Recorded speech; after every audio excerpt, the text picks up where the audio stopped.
ces choses-là, parce que c'est des choses qui me font peur. De perdre le contrôle de soi-même, c'est quelque chose qui m'a toujours fasciné quelque part, mais aussi qui me faisait peur. Pendant des décennies, Johnny Hallyday a été plus qu'un chanteur. Il était un mythe vivant, un symbole national, une figure que des générations entières admiraient sans jamais vraiment connaître l'homme derrière la légende. Ses concerts faisaient trembler des stades entiers, ses disques s'arrachaient et son aura semblait indestructible. Mais derrière les paillettes et les projecteurs se cachait un homme bien plus complexe, fragile, parfois tourmenté. Et aujourd'hui, à 50 ans, Laetitia Hallyday a décidé de briser le silence. Dans des confidences rares et parfois déstabilisantes, elle vient confirmer ce que des millions de fans avaient toujours soupçonné sans jamais oser l'affirmer. Johnny n'était pas uniquement cette idole au cuir noir et au regard de feu. Il était aussi un mari imprévisible, un père absent par moments, un homme tiraillé entre ses excès, ses peurs et une vulnérabilité qu'il a tenté toute sa vie de dissimuler. Laetitia ne parle pas seulement pour honorer sa mémoire. Elle révèle des détails intimes, parfois troublants, qui changent radicalement la façon dont on perçoit Johnny aujourd'hui. Elle évoque des archives privées restées secrètes pendant plus de 20 ans, ses infidélités, ses dettes, ses contradictions, et surtout cette angoisse profonde qui habitait l'homme derrière la star. Ce portrait inattendu, mêlé de révélations et de confidences, met enfin en lumière ce que beaucoup soupçonnaient déjà. Johnny Hallyday, malgré son statut d'icône, était avant tout un homme avec ses failles, ses excès et ses vérités cachées. Et ce que Laetitia vient de révéler pourrait bien bouleverser l'image que nous avions tous de lui.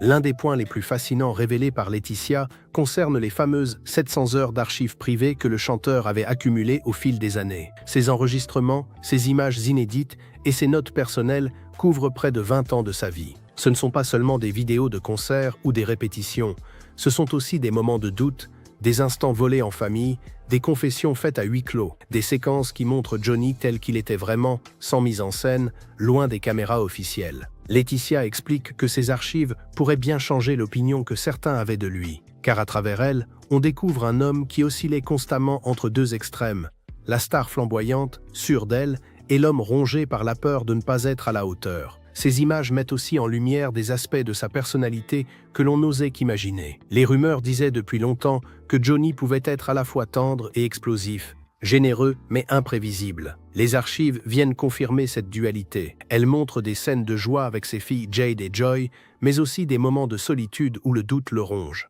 Plus troublant encore, certaines vidéos révèlent un Johnny qui se livre sans filtre. On l'entend parler de ses angoisses, de ses regrets, parfois même de ses colères. Ces aveux, captés sur le vif, donnent une dimension totalement nouvelle à la légende. Ils rappellent que derrière la star se cachait un homme qui cherchait constamment à se réconcilier avec lui-même. Pour Laetitia, partager ces archives est une façon de livrer une vérité nue, celle que les fans pressentaient sans jamais la voir confirmée. Johnny n'était pas seulement ce rocker éternel, il était aussi un homme hanté par ses propres contradictions. Et ces archives ne sont pas que des souvenirs poussiéreux. Elles constituent aussi un témoignage précieux pour les générations futures, une plongée brute dans l'intimité d'un artiste qui a marqué la culture française. Elles permettent de comprendre ses choix artistiques, ses changements de style, mais aussi ses errances personnelles. Enfin, Laetitia confie que ces images ne sont pas faciles à regarder. Même pour elle, les revoir est douloureux. Elles réveillent des blessures, mais elles apportent aussi une forme de vérité apaisante, celle d'un homme qui, malgré ses excès, cherchait avant tout à être sincère. Et ce n'est que le début, car si ces archives dévoilent l'homme intime, les confidences de Laetitia sur leur vie conjugale révèlent un autre pan de sa personnalité que peu osaient aborder. Et ce qu'elle raconte ensuite surprend tout autant. Pendant longtemps, le couple formé par Johnny et Laetitia a semblé incassable. Devant les caméras, ils affichaient une complicité parfaite, un amour solide qui traversait les années et les épreuves. Mais derrière l'image publique d'un mariage idéal, les tempêtes n'ont jamais manqué. Et Laetitia a fini par l'admettre, Johnny a eu de nombreuses infidélités. Là où beaucoup auraient choisi le silence, elle a décidé de parler. Et son discours étonne. Plutôt que de condamner sèchement ses écarts, Laetitia les replace dans le contexte d'une vie faite d'excès et de contradictions. Elle explique que Johnny n'était pas un homme facile à vivre, qu'il pouvait être passionné, mais aussi incontrôlable. Ce qui surprend encore plus, c'est la façon dont elle évoque son propre rôle. Elle ne se pose pas seulement en victime, elle admet avoir accepté, pardonné, parfois même fermé les yeux pour préserver leur union. Elle décrit une relation intense, marquée par la souffrance, mais aussi par une forme d'amour absolu qui dépassait les trahisons. Laetitia insiste sur un point, pour Johnny, ses infidélités n'étaient pas seulement des caprices de star. Elles traduisaient un besoin profond d'être rassuré, un vide intérieur qu'il cherchait à combler. Selon elle, il avait peur de ne pas être aimé pour ce qu'il était vraiment, et c'est cette insécurité qui le poussait vers d'autres bras. Ces révélations viennent confirmer ce que beaucoup imaginaient déjà. Johnny était un séducteur insatiable, incapable de se limiter aux frontières d'un mariage traditionnel. Mais au lieu d'en faire un simple cliché, Laetitia offre une perspective plus nuancée. Elle raconte qu'au fil des années, ces crises les ont paradoxalement rapprochés, que c'est dans les moments les plus sombres qu'ils ont trouvé la force de reconstruire leur couple.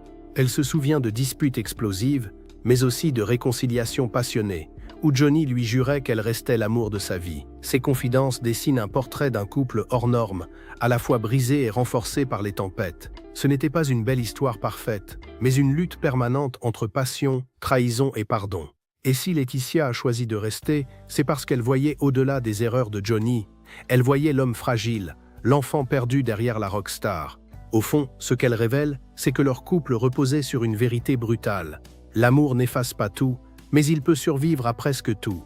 Mais les révélations de Laetitia ne s'arrêtent pas là, car derrière les affaires de cœur se cachait une réalité encore plus lourde, celle de l'argent, des dettes et d'un héritage explosif.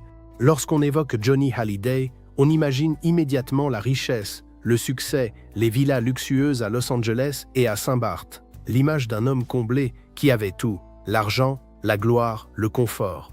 Pourtant, la vérité révélée par Laetitia est beaucoup moins glamour. À sa mort, Johnny a laissé derrière lui une montagne de dettes. Si son patrimoine artistique était immense, sa situation financière personnelle était bien plus chaotique qu'on ne le pensait.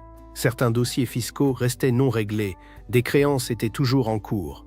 Les journaux avaient déjà évoqué ces démêlés avec le fisc français, mais Laetitia confirme que la réalité dépassait les rumeurs. Ce qui paraissait être une fortune solide n'était en réalité qu'un château fragile, miné par des dépenses colossales et une gestion parfois désordonnée. Pour Laetitia, cela a été un choc, car au-delà du deuil, elle a dû gérer une véritable bombe financière. Elle raconte comment, dans les semaines qui ont suivi la disparition de Johnny, elle a dû se plonger dans des dossiers complexes, rencontrer des avocats, négocier avec des créanciers. Là où beaucoup s'attendaient à ce qu'elle profite d'une immense fortune, elle s'est retrouvée face à une réalité bien plus difficile. Faire survivre un empire artistique menacé par ses propres dettes. C'est pour cela qu'elle a rapidement pris les rênes de l'héritage culturel. Elle a organisé des expositions, relancé l'exploitation du patrimoine musical de Johnny, supervisé la sortie d'albums posthumes.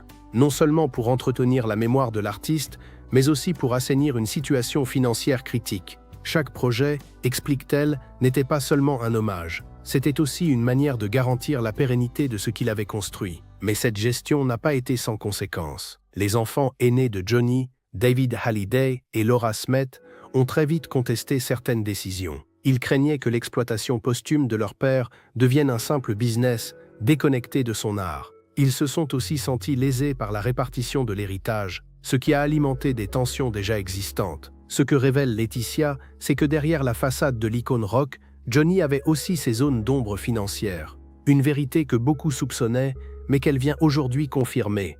La star n'était pas toujours un bon gestionnaire et son héritage a été marqué par la discorde. Et cette discorde a atteint son paroxysme lorsqu'est apparu le fameux testament qui allait diviser sa famille et faire éclater au grand jour les tensions les plus douloureuses. Si les dettes ont créé des tensions en coulisses, c'est bien le testament de Johnny qui a déclenché la véritable tempête. Quand les détails ont été rendus publics, le choc a été immense. Johnny désignait Laetitia comme seule héritière de la quasi-totalité de son patrimoine, excluant de fait ses deux aînés, David Hallyday et Laura Smith. Cette décision a immédiatement provoqué un séisme médiatique et familial. Les fans, d'abord incrédulés, ont vu éclater au grand jour ce que beaucoup soupçonnaient déjà. Derrière l'image d'une famille recomposée soudée, les fractures étaient profondes. David et Laura n'ont pas tardé à contester le testament en justice. Ils estimaient que leur père, bien qu'installé à Los Angeles, restait profondément lié à la France et que les règles françaises de succession auraient dû s'appliquer. La bataille juridique s'est alors engagée,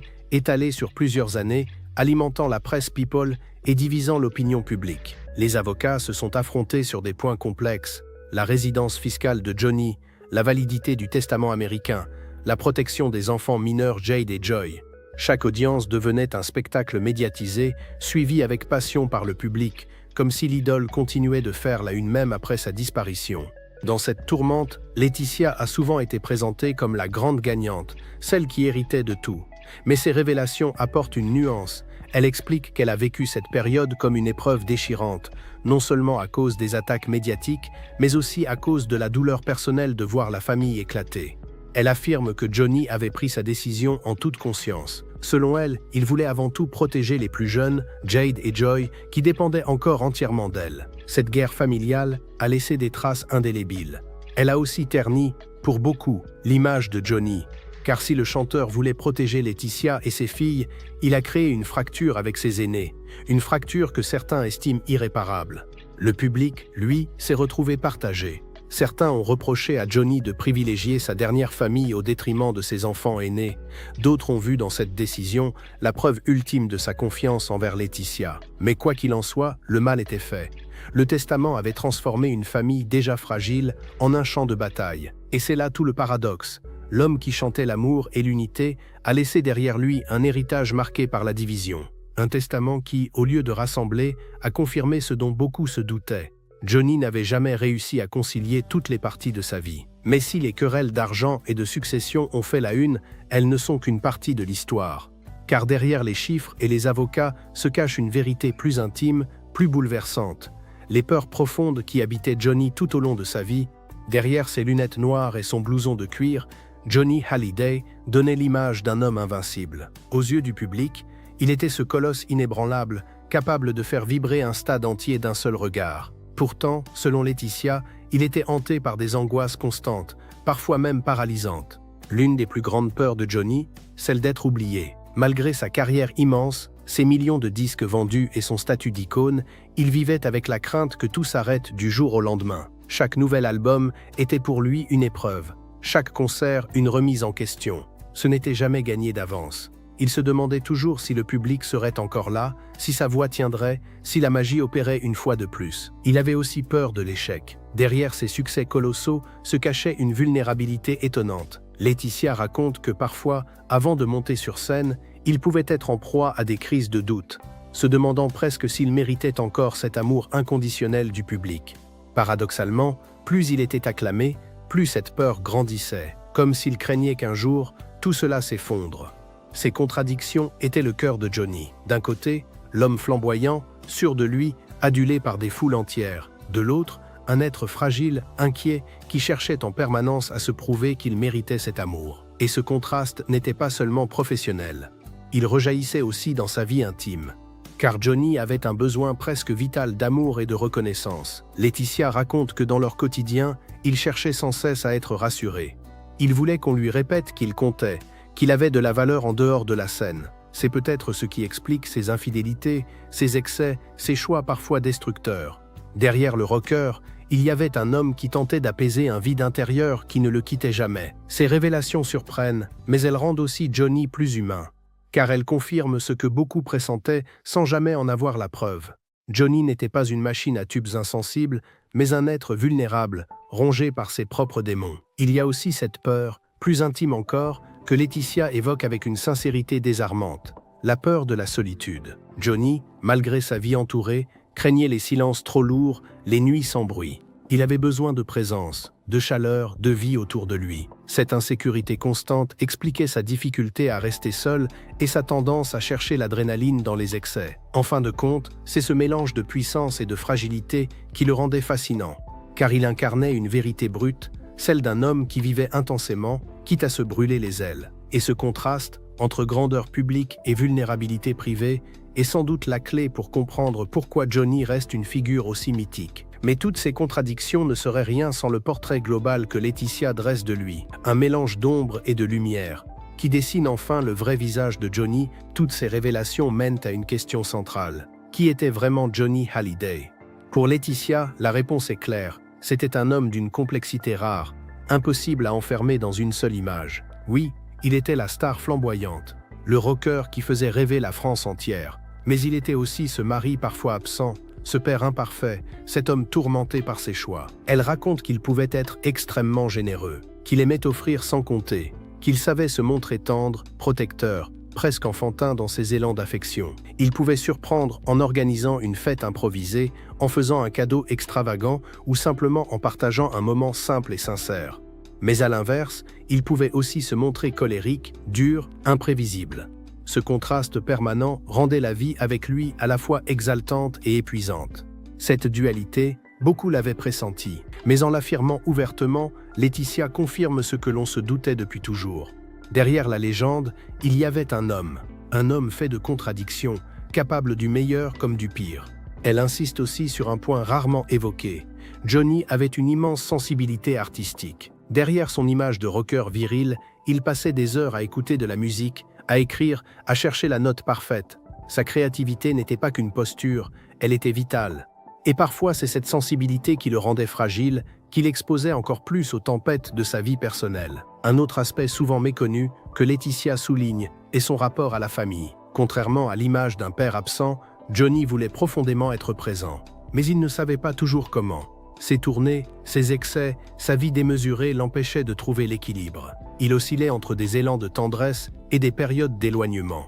Et c'est sans doute cette incapacité à concilier ces différents rôles qui a laissé tant de blessures chez ses proches. Ces confidences dessinent donc un portrait d'un homme terriblement humain, avec ses contradictions et ses failles. Elles ne visent pas à ternir sa mémoire, mais à la rendre plus authentique. Car au lieu de ne retenir que l'image d'une idole parfaite, elle rappelle que la grandeur de Johnny tenait justement à sa fragilité. Et si Johnny fascine encore aujourd'hui, c'est peut-être justement parce qu'il était tout sauf parfait, parce qu'il incarnait une vérité crue, celle d'un homme qui a tout donné, qui a brûlé la vie par les deux bouts, qui a vécu ses excès comme ses triomphes, sans jamais chercher à cacher ses failles à ceux qu'il aimait le plus. En définitive, Laetitia ne cherche pas à réécrire l'histoire.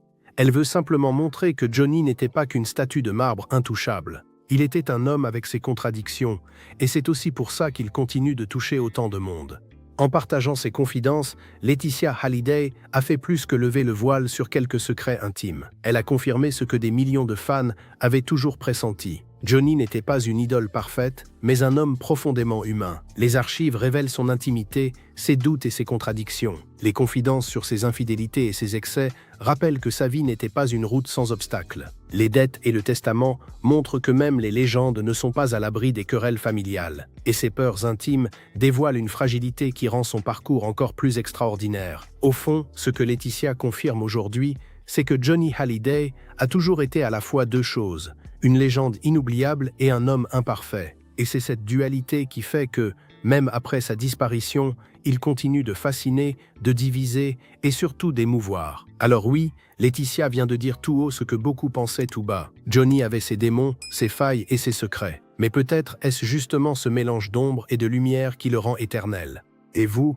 qu'aimeriez-vous que l'on retienne vraiment de Johnny Hallyday, l'idole des foules ou l'homme derrière la légende ?